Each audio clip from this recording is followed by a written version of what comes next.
चांगल्या लोकांची संगत हे नेहमी आपल्यासाठी चांगलेच भविष्य घडवते. कारण हवा जेव्हा फुलांना स्पर्श करून जाते तेव्हा ती सुद्धा सुगंधित होते.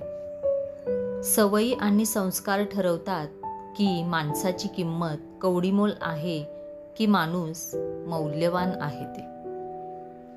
कर्म नेहमी विचार करून करा. कोणाचा आशीर्वादही रिकामा जात नाही आणि कोणाचा तळतळाटही रिकामा जात नाही. नेहमी संपर्कात राहायला हवे. अनोळखी लोकांच्या गोंधळापेक्षा आपल्या माणसांचे मौन त्रासदायक असते. जेव्हा विचारांना कीड लागते तेव्हा नाते संपायला सुरुवात होते. नाते जोडायचे तर कौतुक करायला शिका आणि नाते तोडायचे तर खरे बोलायला शिका. नातेवाईकांची तुमच्यासोबतची वागणूक ही कधी-कधी तुमच्या वडिलांच्या प्रॉपर्टीवर देखील ठरते.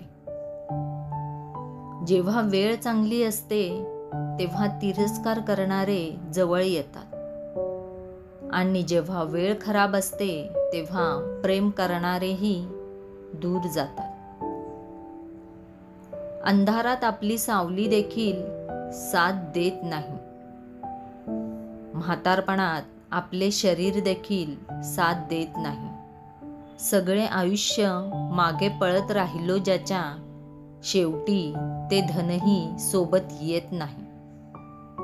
सुखसुविधा आणि समस्या दोन्ही प्रमाणापेक्षा जास्त झाल्या तर घातक ठरतात. चालाकपणा, खोटेपणा आणि निर्लज्ज असणे यालाच आजकाल समजदारी म्हणतात. आपण किती खरे आणि किती खोटे आहोत हे फक्त दोघांनाच माहिती असते. एक तर परमात्म्याला आणि दुसरे म्हणजे आपल्या अंतरात्म्याला. कोणाची नियती तुम्ही कधीच बदलू शकत नाही. कांदा कितीही प्रेमाने चिरला तरी तो डोळ्यात पाणी हे आणतोच.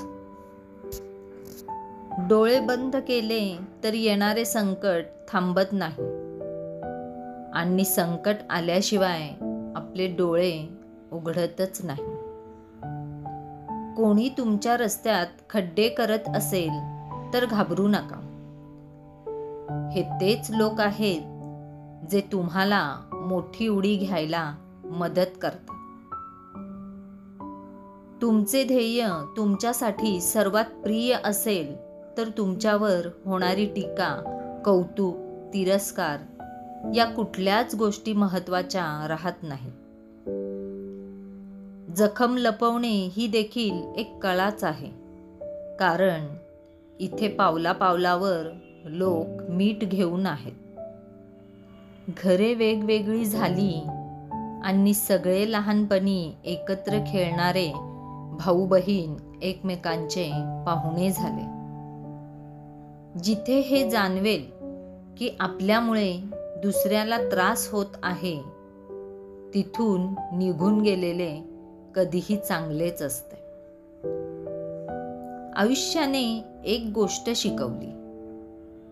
जर आपल्याला माणसांजवळ राहायचे असेल तर मौन राहायला शिकायचे